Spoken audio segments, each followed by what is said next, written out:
Thank you. Mi padre monstruo y la familia me llaman un mocoso desagradecido porque no quiero ayudarlos, pero ahora no les gusta que actúe como un verdadero mocoso cuando les arruino la vida. Todo esto pasó hace un año, pero las repercusiones todavía siguen, y espero que continúen hasta el día en que el bastardo se muera. Esto será largo, así que abróchense el cinturón. Antecedentes. Al crecer, mi hermana y yo no sentíamos ningún cariño por nuestro padre. No voy a aburrirlos con detalles, pero alcohólico, abusivo y violento son algunas de las palabras que se me vienen a la cabeza. Cuando aceptaron a mi hermana en una secundaria mucho mejor, pero también más lejos que la del pueblo, se mudó de inmediato y rara vez visitaba. Nos llevamos 10 años, así que yo tenía 4 en ese momento. Crecí resentido con ella por dejarme para lidiar con las mierdas de él yo solo, pero ahora lo entiendo mejor y estamos bien. La fábrica local era tan grande que sostenía a todo mi pueblo. Prácticamente todo el mundo trabajaba ahí, así que todos se conocían. Mis padres también, pero después la compró el Ministerio de Defensa y decidieron despedir a cualquiera que no tuviera al menos la preparatoria. A mi madre la echaron, y eso fue 4 meses después de haberme tenido. Mi padre, en cambio, aguantó hasta jubilarse y le concedieron estatus militar. Básicamente, le dieron un rango honorífico para que su pensión casi se duplicara, pero también tenías que comportarte acorde, porque, en términos de cómo hablar, ahora eres personal militar. Mi infancia fue una pesadilla absoluta, así que, no es necesario decirlo, pero salí hecho un desastre. La gestión de la ira y la inestabilidad mental son de lo peor, y todavía estoy trabajando en eso. Cuando cumplí 18, me alisté. 2 beneficios enormes, no costaba dinero y podía no volver a casa nunca si no quería. Para mí era literalmente una autopista para salir del infierno. Avancemos 3 años, me dieron una baja honorable. Resultó que tenía problemas mentales de verdad, ¿quién lo hubiera imaginado? Me dieron un montón de dinero de golpe y más en los meses siguientes cuando pudieron procesar mi seguro militar. Volví al pueblo y me pareció increíblemente deprimente. Mi padre no había cambiado ni un poco. Sin querer pasar el resto de mi vida en ese agujero, agarré lo que pude y me mudé a la ciudad donde vivía mi hermana. Las últimas palabras de mi querido papá fueron: nunca lo vas a lograr, porque al parecer que te den la baja por una enfermedad mental significa que eres un cobarde. Además, creo que no le gustó que yo fuera más duro que el niño que antes obedecía cada una de sus palabras, y que en las pocas semanas que me quedé con él me defendí más que en los primeros 18 años de mi vida. Me mudé a un entorno nuevo, conseguí un trabajo manual, estaba bastante fuerte gracias al ejército y decidí seguir una carrera en informática, todo mientras cuidaba mi salud mental. Cuando empezó todo, en algún momento de esa época, le diagnosticaron cáncer. Me dijeron que no era peligroso, pero que requería operaciones. Mi hermana en realidad se había reconciliado con él, en parte por mi madre, unos años antes, y de vez en cuando llevaba a mi sobrina a casa a visitarlos. A ella le iba bastante bien, así que decidió pagar todo: operaciones, tratamiento, hospitales y recuperaciones, todo salió de su bolsillo. Pagó eso mientras se mudaba a una casa nueva y compraba su primer coche. Esas cosas son bastante caras en mi país. Mi padre tenía una cuenta bancaria enorme por su pensión, pero no tuvo que pagar ni un centavo. Después de un año más o menos, estaba en recuperación, y dentro de todo, las cosas iban bien. Durante ese tiempo, yo estaba batallando entre trabajar y estudiar, viviendo de quincena en quincena, y tenía que depender de un programa social para tratar mi enfermedad. Lo visité después de cada operación, aunque no era nada lacrimógeno. Si él no me molestaba, yo estaba bien. Tras casi un año quedándome en casa de mi hermana, él y mi madre se volvieron al pueblo después de que el médico le diera el visto bueno. En ese momento yo estaba buscando trabajo porque el que tenía era horrible y empeoraba mi salud mental. Tuve suerte de encontrar otro donde podía usar muchas de mis habilidades y me quedaba tiempo para terminar los estudios. Un día mi madre me llamó llorando y me pidió que fuera a casa ese fin de semana. Me dijo que mi padre estaba viendo a alguien más. Admito que no pondría las manos en el fuego por ese hombre, pero pensé que ella estaba paranoica, todavía lo es, hasta el día de hoy, con todo, y me fastidió la idea de hacer un viaje de 4 horas solo por algo que me parecía totalmente irrelevante. Así que la calmé y lo barrí bajo la alfombra. Avancemos unos meses, recibí otra llamada, esta vez de mi hermana. Había ido esa semana con mi sobrina para informarles que estaba embarazada de 3 meses. Lo que se suponía que era una reunión feliz se convirtió en un espectáculo de mierda absoluto. Resulta que, cuando mi padre dejó el teléfono desatendido un par de minutos, su amante le mandó una foto muy sexy y mi madre vio la notificación aparecer. No hace falta decir que se desató el infierno. Mi hermana dijo que era la primera vez en muchos años que veía a mi madre gritarle a mi padre con toda el alma, y cuando le intentó pegarle, mi hermana se metió en medio, lo que hizo que su marido también se metiera, porque, ya saben, ella estaba embarazada de 3 meses. Todo terminó en un viaje de regreso a nuestra ciudad, lleno de lágrimas, después de horas de insultarse. Lo único bueno fue que mi madre, de alguna manera, logró llevarse el teléfono de él. Convencimos a mi madre de divorciarse, pero ella es la ama de casa sumisa que cree que un divorcio es peor que hervir cachorros vivos, y creo que en ese entonces todavía tenía la esperanza de que él reaccionara. Llevaban casi 35 años juntos, así que supuse que algo había pasado. Ella no quiso, así que lo dejamos y decidimos cortar con él para siempre. Y he aquí que, medio año después del incidente, la familia de parte de mi padre empezó a contactarme. Yo tengo una política estricta de no llamadas. Las únicas personas que pueden llamarme fuera del horario laboral son mi madre, mi hermana, su esposo, 3 de mis mejores amigos, y solo recientemente, mi novio. Así que, para mi desconcierto, mi padre, su hermana, que es mi tía, y su madre me llamaron en un solo día. De repente actuaban súper amables y me convencieron de ir a verlos. Obviamente, era una trampa. Después del incidente, toda la familia de mi padre culpó a mi madre y dijo que debía haberlo mantenido en secreto y no armar un escándalo por el bien de la familia. También me desheredaron moralmente a mí y a mi hermana porque éramos mocosos desagradecidos por no aceptar su argumento definitivo: al final es tu padre. Por curiosidad morbosa volví solo para ver de qué se trataba. Resultó que querían vender su casa que estaba en el terreno de mi abuela. Cuando él iba a pasar por su primera operación, no sabíamos cómo iba a salir, así que puso la casa a mi nombre porque, en mi país, heredar la propiedad de un muerto es una pesadilla viviente. Por conveniencia, convencimos a mi abuela de poner el terreno a mi nombre también, ya que era muy mayor, tenía 80 en ese momento. Eso fue cuando todavía nos llevábamos bien, sé con certeza que preferirían sacarse los ojos con una cuchara antes de hacer algo así, si hubiera pasado un año después. Olí algo raro en el aire. No podía identificar qué era, pero sabía que estaba ahí. Así que les dije, amablemente, que lo pensaría y me fui enseguida, fingiendo una emergencia. Mientras conducía de vuelta, se me formó un plan, y fue la primera vez que me sentí tan satisfecho con algo, que hasta se me escapó una sonrisa. Fui directo a casa de mi hermana, mi madre estaba quedándose con ella, y les expuse el plan. Después de un año viviendo en la ciudad, mi madre estaba mucho más abierta de mente y solo hizo falta convencerla un poco para que aceptara. El plan. Mi hermana contactó a un abogado y preguntó cuáles eran nuestras opciones. Como tanto la casa como el terreno estaban a mi nombre, ellos no tenían ningún derecho sobre eso, y cualquier papel que no tuviera mi firma sería inútil ante la ley. Podían intentar afirmar que estaba alquilada, pero entonces tendrían que mudarse lejos con la esperanza de que yo nunca pudiera localizarlos y notificarlos, y yo sabía que sería demasiada complicación para dos viejos. Podían decir que era el logro de su vida, pero como él y mi madre nunca se divorciaron, técnicamente la mitad también es de ella. Ahí fue cuando se me ocurrió una idea. Le pregunté al abogado qué pasaba si mi madre pedía el divorcio. Dijo que era muy poco probable que el tribunal le diera a mi madre todo, a menos que pudiéramos probar que él fue infiel antes de la separación. Para su sorpresa, yo podía. ¿Recuerdan el teléfono que mi madre se llevó ese día? Se rompió durante la pelea, pero en general seguía en una pieza. Ella me pidió que lo tirara unos días después, pero mi yo perezoso se lo llevó a mi casa y lo tiró en el altillo. Basta decir que nos dio pruebas más que suficientes de su indecencia. La ejecución. Después de evaluar opciones, llamé para informarle a mi padre que iría al pueblo el mes siguiente para hacer un anuncio. Estaba ansioso por oírlo. Cuando llegué, fueron súper amables y dulces y bla bla, pero en cuanto presenté a mi abogado, fue como si apretaran un interruptor, de golpe se volvieron viles y violentos. Le presenté dos opciones: renunciar a cualquier reclamo sobre la casa, o que le llegara una demanda. En mi país, las violaciones matrimoniales son mínimo 6 meses de libertad condicional y hasta 2 años de prisión. Tras muchos gritos, insultos y berrinches a patadas, nos echó, así que naturalmente asumí que eligió la segunda. En la primera audiencia, estábamos mi madre, yo y mi abogado. Resultó ser otro concurso de gritos en el que él inventó toda clase de mentiras sobre mi madre. En un momento, mi abogado se inclinó y me dijo que, si el funcionario que llevaba la audiencia no frenaba sus lloriqueos, era probable que fueran amigos, y me pidió que lo dejara manejarlo. El funcionario nos dijo que el caso no era prioridad, que tardaría meses, que no nos gustaría el papeleo, que era mejor arreglarlo fuera del tribunal. Mi abogado se negó educadamente y le dijo a mi padre que esperara otra audiencia pronto, en circunstancias mucho menos amistosas. Él intentó una táctica más: llamar a todos los parientes y contarles que mi madre era una perra y que yo era un mocoso desagradecido, esperando presionarnos. Pocos se pusieron de su lado, y aunque lo hubieran hecho todos, yo nunca lo habría dejado ir así de fácil. En la segunda audiencia, por fin se quebró y aceptó mis términos: renunciar a cualquier reclamo sobre la casa y divorciarse de mi madre. Básicamente, la única persona que ahora tiene algún derecho sobre la casa es mi madre. Aún así, acepté que él siguiera viviendo ahí por el resto de su vida, pero nadie más, o sea, su amante no, con la que prácticamente estaba viviendo. La venganza. Aquí empezó mi trabajo.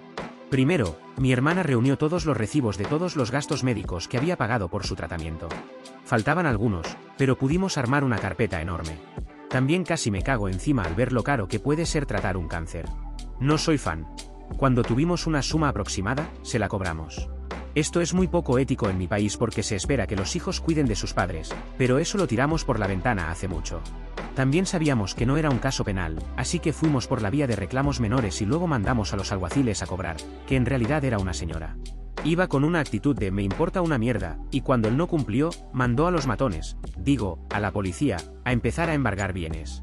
Así que adiós a los muebles de madera, un televisor inteligente de 27 pulgadas, un refrigerador y un sillón reclinable de masajes. Todo eso también lo había comprado mi hermana. Tuvo que pagar de su bolsillo porque esa señora insistía en que siguieran incautando todo lo que él hubiera comprado hasta ver el dinero. Aunque el monto final se redujo a la mitad, mi madre, ante los ojos de la ley, compartía la mitad por alguna razón, igual le costó el 70% de sus ahorros. Obviamente, esto no era por el dinero, solo éramos rencorosos. Le dijimos a la empresa de mudanzas que hiciera lo que quisiera con los muebles. Viéndolo ahora, debí quedarme el reclinable porque me duele la espalda como la mierda aunque todavía estoy en mis veintitantos. Cuando eso terminó, contacté a la fábrica local para presentar un reporte.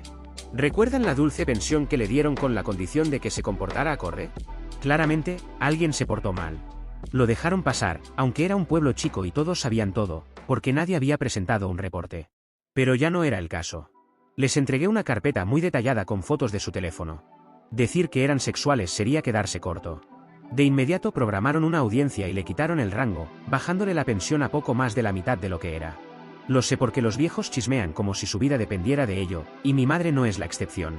Ella estaba feliz, fue de lo único que habló durante un mes. Yo estaba a punto de terminar, pero una semana después mi hermana llamó para decirme que mi tía fue a su puerta a regañarla a ella y a sus hijos.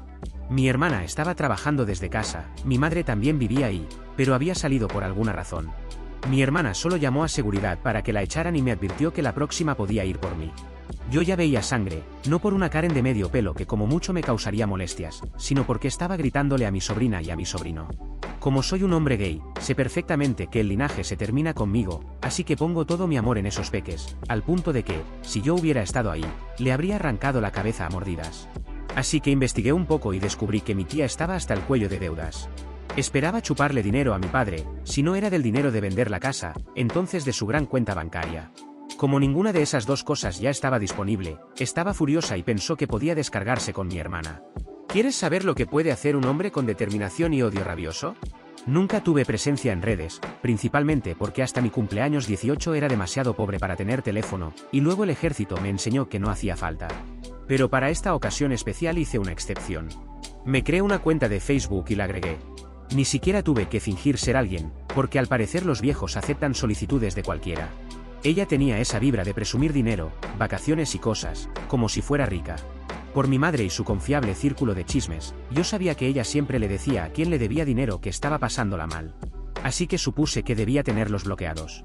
La siguiente parte fue fácil, solo tuve que enviar todas sus selfies a todos a quienes les debía. No tuve que revelar quién era porque literalmente era una cuenta desechable, así que fue una larguísima cadena de mensajes mostrando a mi tía gastando a lo grande. Durante el mes siguiente, la amenazaron, no con acciones legales como hice yo, sino con cosas mucho más siniestras. Le tiraban regalitos, entre comillas, en la puerta, como pintura, salsa de pescado, y a veces, mierda literal. Mi madre me lo contó, claro. Ella ya se había dado cuenta de lo que iba a hacer cuando le pedí que me consiguiera una lista de todos a quienes les debía. La venganza pro. Por más que quiera atribuirme el mérito, la idea no fue mía. Perdonen, pero una vez más tengo que dar un poco de contexto. La familia de parte de mi padre es muy tradicional, hay una persona que actúa como cabeza de la familia y decide cosas importantes. Eso sucedía mucho antes de la guerra, así que obviamente ya no hacen esas cosas como tal. Pero el jefe de familia todavía tiene cierta voz, y hay una ceremonia anual donde nos reunimos para rendir tributo a nuestros ancestros. Durante la ceremonia, el jefe da un discurso y luego hace anuncios, quién murió, quién se casó, quién tuvo hijos, etcétera, etcétera. Después hay una fiesta donde básicamente nos ponemos hasta el culo de borrachos. Mi bisabuelo era el jefe. Tuvo 3 hijos y 2 murieron en la guerra, así que mi abuelo tomó el puesto, luego mi padre y eventualmente yo. Ese lado de la familia vive en otro pueblo como a 3 horas del nuestro, principalmente porque mi abuelo no esperaba ser el jefe, así que se mudó buscando oportunidades. A mí estas reuniones me parecían redundantes e innecesarias, pero ese año sí las esperaba con ganas. Mi padre intentó ocultar la fecha exacta, no era fija, pero generalmente en algún momento entre junio, pero subestimó seriamente a mi madre. Ella no tiene un círculo de chismes, tiene un número infinito de ellos. Así que mi madre, yo y la familia de mi hermana nos fuimos para allá. El viaje fue de 14 horas en total, pero el resultado lo valió. Lo cronometramos para llegar 2 días antes que mi padre, otra vez gracias a sus círculos de chismes. Ese lado de la familia nunca había escuchado la historia completa, solo la versión que mi padre les contó, que él y mi madre se separaron de buena fe. Le doy cierto crédito a mi padre por no hablar mal de mi mamá. Tras considerar pros y contras, decidimos soltar a mi madre, y ella es excepcional relatando detalles de sus tragedias personales. Les juro que, si yo hubiera publicado su historia palabra por palabra, para la semana siguiente habría un movimiento global de justicia para la mamá de OP. Bastó un día para que todos supieran que hijo de puta había sido mi padre. La cara que puso cuando llegó con mi tía y mi abuela y vio a mi familia ya instalada no tiene precio, para lo demás existe, bueno. Todos lo miraron feo el resto del día, nadie le iniciaba conversación, así que se quedó sentado como un perro triste. Sé lo que dicen de patear un caballo muerto, pero esta idea era demasiado brillante como para no seguirla. Mi tío, llamémosle Oliver, salió con esto. En la jerarquía, él está al mismo nivel que mi padre, y si mi rama no tiene sucesor varón, que es 100% lo que va a pasar, la rama de él será la cabeza de la familia. Oliver me dijo que yo debería tomar el puesto de cabeza de mi rama. Fue súper repentino, yo no tenía un discurso preparado, se suponía que mi padre iba a hacerlo, pero Oliver me dijo que podía decir lo que quisiera porque nadie le prestaba atención a eso de todos modos. Los demás ancianos estuvieron de acuerdo. El discurso ni siquiera fue lo mejor. En la fiesta, asignan mesas según el árbol familiar. Los jefes de cada rama se sientan juntos, sus hijos juntos, los ancianos juntos, y así. Como me elevaron a cabeza de mi rama, me senté en la mesa de los pesos pesados, entre comillas. Mi padre ni siquiera pudo sentarse en mi supuesta mesa porque, milagrosamente, estaba llena, aunque yo juraría que no éramos 20 y cada mesa sienta hasta 10. Tuvo que sentarse en una mesa normal, con mi tía y un montón de viudas malintencionadas que no se guardaron sus comentarios sarcásticos, según me contaron. No creo que vuelva a una de esas reuniones en mucho tiempo. Las consecuencias. Mi padre ahora es solo un viejo miserable. Su amante lo dejó porque, sorpresa, ella iba por su dinero. Está viviendo en nuestra vieja casa con casi nada. Su pensión, aunque reducida, todavía le alcanzaba para vivir. Lo último que supe es que el cáncer regresó, y obviamente esta vez mi hermana no lo va a pagar. Intentó contactar a mi madre para arreglar las cosas. Tuvimos que bloquear su número y su perfil en la cuenta de mi madre porque ella incluso lo consideró. Tiene su lado blando. Mi tía tuvo que vender su casa para pagar todas sus deudas, o si no seguirían acosándola. Ahora vive en una casa pequeña que compró con lo que le quedó. Me dio pena su marido porque en realidad es tranquilo y bastante buena persona, pero no es muy decidido y por eso nunca la confronta. Ojalá esté mejor. No tengo ninguna empatía por su único hijo, eso sí. Digamos que la manzana ni siquiera cae del árbol. ¿Cómo sé todo esto? Por el círculo de chismes de mi madre. Dejé a mi abuela fuera de todo esto porque es muy mayor. No está demente ni nada, está perfectamente lúcida, pero amaba demasiado a su hijo como para admitir que estaba equivocado. Además, fue muy buena conmigo mientras crecía, muchos de mis buenos recuerdos son con ella. Me da tristeza porque no ve a mi madre igual. Yo también dejé de hablarle y solo la visito una vez durante el año nuevo lunar. Vive en la casita pequeña que ella y mi abuelo construyeron, en el terreno que ahora está a mi nombre. Cuando ella y mi padre se mueran, cumpliré su deseo de construirles un altar a ella y a mi abuelo. Si mi padre estará incluido o no, todavía está en debate. Para aclarar, nada de esto habría pasado si él hubiera actuado de buena fe. Podría habernos llamado a todos, anunciar que iba a dejar a mi madre, y a mí me habría dado igual. En cambio, intentó gritar y golpear para salirse con la suya, así que actué en respuesta. Además, borré esa cuenta de Facebook. Estoy loco, pero no tan loco. Edición. Gracias, amables desconocidos, por el premio. Y sobre la demanda en el Tribunal de Reclamos Menores, como mencioné, ese tipo de reclamos es muy poco ético en mi país, así que la ley también es bastante resbaladiza. Solo tienes que probar que alguien te debe dinero por algo, no tiene que ser una suma enorme. Yo lo hice sonar fácil, pero en realidad pasamos por 3 audiencias distintas, el juez nos aconsejó arreglarlo fuera de la corte las 2 primeras veces porque mi padre no se presentó. Todo tardó casi un año antes de que nos dieran la razón. Mi hermana dio a luz a mi sobrino por esas fechas. En resumen, encontramos un agujero legal y lo aprovechamos. Y sí, soy vietnamita. La infidelidad definitivamente es un delito aquí. De hecho, es la primera vez que oigo que no es delito en algún lugar, así que gracias, Reddit, por ese nuevo conocimiento. Solo para aclarar, aquí el divorcio no es ilegal. Lo único ilegal es la infidelidad. La cárcel por eso casi nunca pasa, pero la libertad condicional sí es una posibilidad, y si se demuestra, pueden despedirlos de su trabajo actual. Y sí, claramente esto no fue un impulso del momento. Lo había pensado, que deberíamos hacer si las cosas se ponían feas. Pero nada concreto, por la desaprobación de mi madre. No nos levantamos un día y decidimos arrasar con todo. Actualización 1. Esto será largo. Hace unos años publiqué sobre cómo mi padre engañó a mi madre y cómo yo me vengué de él financieramente y socialmente. Esto sirve como una especie de actualización, ya que desde entonces han pasado cosas. Para quienes vuelvan y lean esa publicación, tengo buenas noticias.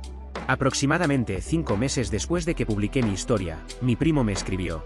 Lo habían despedido de su trabajo, pero había conocido a una chica maravillosa que le cambió la perspectiva. Al crecer, él fue hijo único, y sus padres eran lo bastante ricos como para que no tuviera que preocuparse por la escuela. Mientras mi hermana y yo destacábamos académicamente, él no hizo ningún esfuerzo ni siquiera por terminar la secundaria, porque ser de familia, entre comillas, significaba que siempre tendría un puesto en la planta local, la que es lo bastante grande como para sostener a todo el pueblo. Eso fue hasta que se enteró de cómo su familia estaba batallando económicamente, su madre se había gastado todos los ahorros para mantener un estilo de vida innecesariamente lujoso, y la planta local, después de 3 décadas, decidió dejar de contratar gente sin título o sin certificado de oficio. Tuviera contactos o no, mi primo estaba trabajando como operador de autobús en ese momento, pero lo dejaron ir y no podía encontrar trabajo, y ahí fue cuando esta chica le cambió la vida. Ella le señaló lo inútil que era, habiendo sido el niño dorado que no tenía que hacer nada mientras crecía, y él la escuchó. Se acercó intentando arreglar las cosas, y mi hermana y yo lo aceptamos. Volvió a estudiar en una universidad comunitaria, se sacó un título y empezó a trabajar en la planta el agosto pasado. Una relación salvada. En su boda, mi tía también quiso arreglar las cosas. Se había peleado con mi padre y quizás su hijo le metió algo de sentido, así que se acercó y quiso hablar. Nosotros fuimos mucho más reservados con esto porque ya conocíamos bien sus numeritos, pero fue bastante genuina y comprensiva cuando le dijimos que no podíamos dejarla volver a nuestra gracia tan fácilmente como a su hijo. Estuvimos un tiempo con contacto limitado, ella ha hecho esfuerzos por ser amable con mi sobrina y mi sobrino, y no mostró señales de mala intención. La seguimos teniendo con correa corta, pero quiero creer que la gente puede cambiar, y hasta ahora no me ha dado razones para pensar lo contrario. La tercera cosa es mi abuela, cumple 85 este abril. Entre los nietos, yo soy el más cercano a ella, así que me dolió tener que pasar a contacto limitado desde nuestra última interacción. Ella también se peleó con mi padre porque él intentó que firmara para cederle su herencia, quizá una historia para otra ocasión, pero ella no quiso saber nada, así que discutieron y al final él desapareció. No se vieron durante un año, hasta que apareció en la boda de mi primo. En esa boda, mi padre se esforzó por evitarme a mí y a mi hermana, pero se acercó a mi cuñado para presumir que había comprado una casa donde él y su amante estaban viviendo. Al principio no le dimos importancia porque su pensión es grande, para quienes leyeron mi publicación anterior, aunque bajó considerablemente, sigue siendo casi el doble de la de mi tía, así que perfectamente podía permitirse algo así. Pero luego, cuando ya estábamos hablando de nuevo, mi tía soltó que tuvo que pedir un préstamo para pagar esa casa, pero su nombre no está en la escritura, está a nombre del hijo mayor del amante. En ese punto nos dimos cuenta de que lo estaban estafando, pero bueno, no es nuestro problema. Por una serie de incidentes en mi trabajo, me ofrecieron un puesto mucho más seguro y mejor pagado. Admito que es una oportunidad que no pensé tener por al menos otros 3 años, pero quizá uno solo puede tener tantas tragedias. Con el aumento de sueldo, el dinero de mi madre del divorcio y la ayuda de mi hermana, pude dar el pago inicial de una casa para mi madre y para mí, aunque el mercado inmobiliario en mi ciudad estaba más loco que nunca. Aunque ahora estoy endeudado hasta los ojos, estoy orgulloso de tener una casa a mi nombre. Mi padre no aportó nada, y sinceramente, no quería nada ni aunque lo hubiera ofrecido. Hacia finales de noviembre del año pasado, un amigo de la infancia, con quien mi primo y yo éramos muy cercanos, murió en un accidente de coche. Fue repentino, mi primo me llamó a las 2 de la mañana, y antes de darme cuenta, ya estaba en el pueblo para su funeral. No hace falta decir que yo estaba en un lugar mental muy malo en los días previos y posteriores al funeral, así que decidí volver a casa hasta después del año nuevo lunar, faltan 2 semanas, para cuidar de mi abuela, pero también con la esperanza de que un cambio de aire me hiciera bien. Mi madre se quedó para cuidar a los niños, la casa de mi hermana está literalmente a corta distancia caminando de la mía, así que estará bien. 7 días después del funeral, mi padre apareció en mi puerta. Yo todavía estaba de duelo, así que no tenía ganas de juegos. Corté cualquier intento de charla cordial y solo lo miré mientras él balbuceaba sobre viajar o alguna mierda. Luego me dijo que la segunda hija de su amante, una chica, iba a ir a la universidad en mi ciudad el próximo verano, y sugirió que nos viéramos y que fuéramos amigos. Me reí y le dije que se fuera a la mierda. Ahí fue cuando sacó el tema de la casa. Resulta que la preciosa hijastra no quiere vivir en una residencia universitaria ni compartir un departamento con amigos u otros inquilinos, quiere una casa entera para ella sola. En medio de la peor economía inmobiliaria en la historia de nuestro país. Obviamente, habiendo pedido un préstamo para la casa que compró para el hijastro, él jamás podría comprar una casa en la capital, donde los precios suben por horas. En un intento de complacer a su amante, vino a mí, a pedirme dinero. Te lo juro. Este hombre literalmente dejó a mi hermana en una ciudad extranjera y le dijo que se las arreglara cuando fue a la universidad la primera vez, y ahora quería doblarse en dos por una niña que ni siquiera es suya, mientras le pedía dinero a su hijo, de quien dijo en voz alta que preferiría verlo muerto. De verdad no entiendo los engranajes de su cabeza. Lo que él no sabía es que eligió en el peor momento posible. Yo todavía estaba llorando a mi amigo. Lo destruí, le grité todo, con cosas que ni sé de dónde me salieron. Yo estaba mentalmente desconectado mientras mi boca trabajaba sola, y hacia el final se me quebró un poco la voz. Él intentó discutir, pero cuando aparecieron mi tía y mi primo, viven cerca, salió corriendo. Eso fue el mes pasado y no he sabido nada de él desde entonces. Ni me importa. El trabajo está pesado y tengo que preparar el año nuevo lunar. Admito que ese encuentro no me hizo ningún bien. Duele, la verdad, que tu padre priorice a una niña que ni siquiera es suya por encima de su hijo y su hija. He pasado noches sin dormir, intentando encontrar una buena razón, tal vez algo que hicimos, o algo en su vida que era tan insatisfactorio que tuvo que buscarlo fuera y no dentro de su propia familia. He aceptado que, aunque siempre digo que ya lo superé, muy en el fondo todavía espero una reconciliación, espero que algún día entre en razón e intente enmendarse. Es poco probable, pero espero ese día. No voy a bajar la guardia ni un segundo, si acaso, estoy más vengativo que nunca, pero tengo esperanza. Edición 1, creo que se malinterpretó la última parte por tratar de hacerlo corto y no escribir de más. Me refería a que en el fondo me hubiera gustado tener un padre normal. Y así como mi tía o mi primo hicieron el trabajo de cambiar en mayor o menor medida, alguna parte de mí espera que mi padre lo haga. Lo dudo, porque debería hacer mucho trabajo y no está en él. Nunca he pensado en perdonarlo sin más, mi alma aún busca cualquier tipo de venganza de ser posible. Edición 2, no tengo nada más que actualizar de mi padre. No hemos estado en contacto por mucho tiempo y supongo que es lo mejor para todos.